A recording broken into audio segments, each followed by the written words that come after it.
This program was made possible by contributions to a PBS station from viewers like you. Thank you.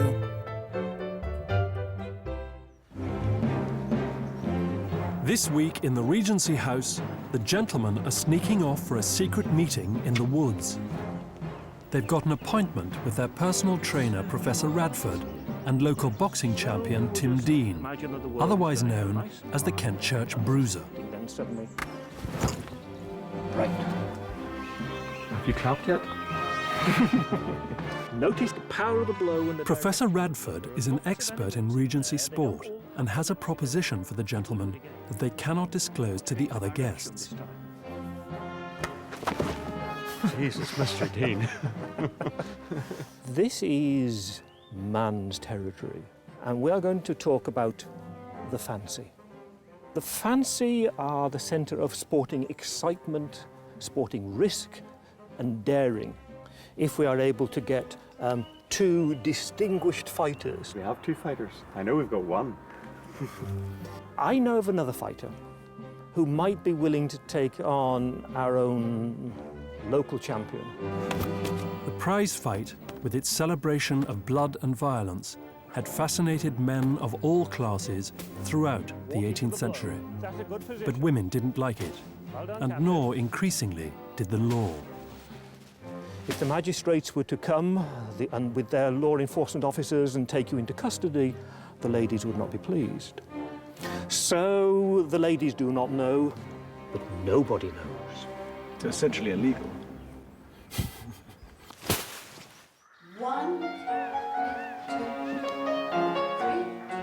For the ladies in the house, life is one long round of trimming bonnets and dance lessons.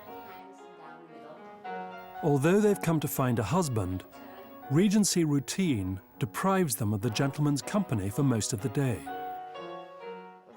This is making it hard for the chaperones to matchmake.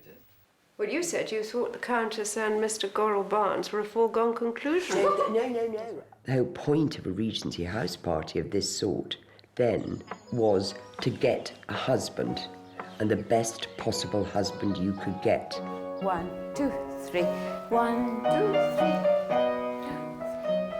The girls would all be in competition with each other, trying to secure the best marriage they possibly can. The chaperones would be in competition with each other.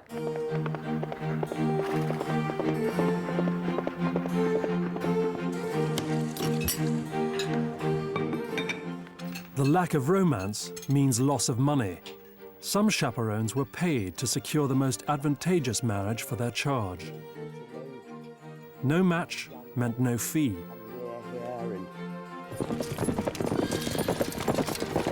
The letter for Mrs. Rogers. To make matters worse, news has arrived of some serious competition. Good news for the gentlemen, bad news for the ladies, and disastrous for the chaperones. Dearest Mrs. Rogers, I hope you will forgive my boldness, but the presence of Miss Tanya Samuel at your delightful gathering is sure to be a welcome addition to the proceedings. Her beauty, confidence and honesty make her invigorating company. She remains, however, unattached. I'm making no plans to be agreeable to this young lady.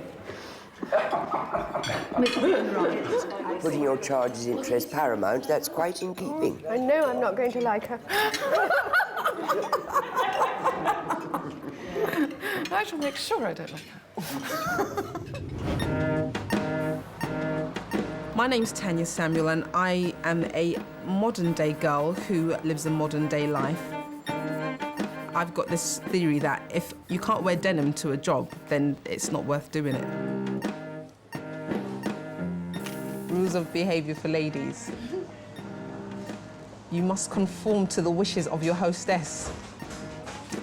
That depends, doesn't it? That really depends. In the modern world, Miss Samuel runs a successful fashion business. She has a strong sense of her own worth, especially when it comes to men. I'm the type of woman that believes that a man, if they want to take you out, they should take you out. If I go out on a date with anybody and on that first day I'm expected to pay half the bill, then I would never see that person ever again. Her beauty, confidence and honesty make her invigorating company. She's been the toast of the capital. What do you want to come here for, then?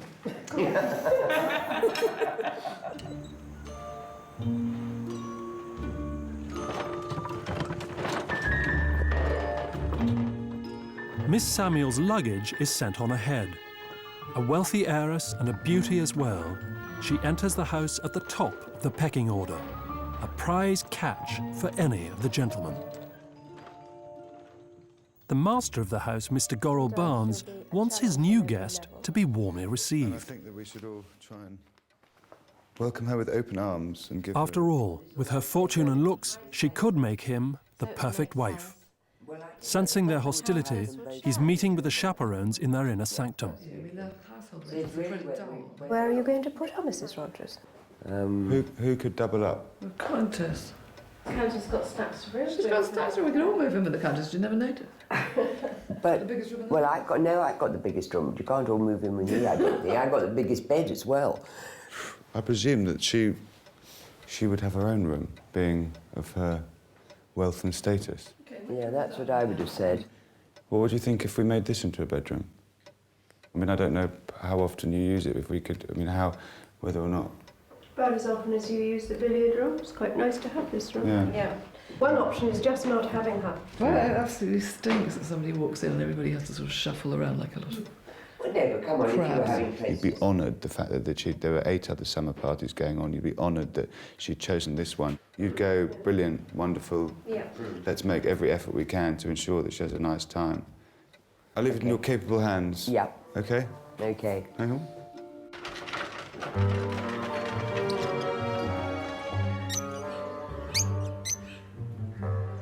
Nice big birds with them. That's a bit strange, isn't it? Has anyone else brought pets with them? Maybe we could let the cat out.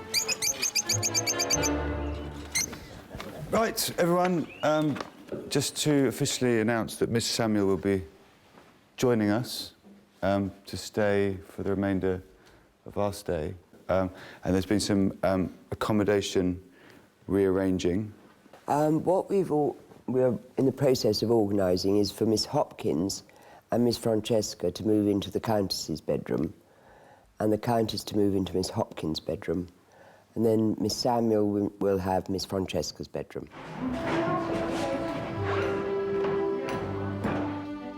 The biggest loser in the reshuffle is real-life Countess Griaznov. Reclaim it, unless you want to share. For the past month, her title has secured her the grandest room in the house.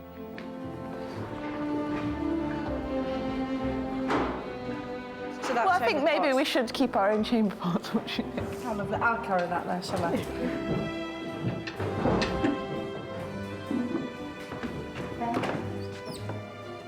I mean, I'm not happy because my room is beautiful and it's one of the big joys of being here is waking up in it every morning. Just, it is gorgeous.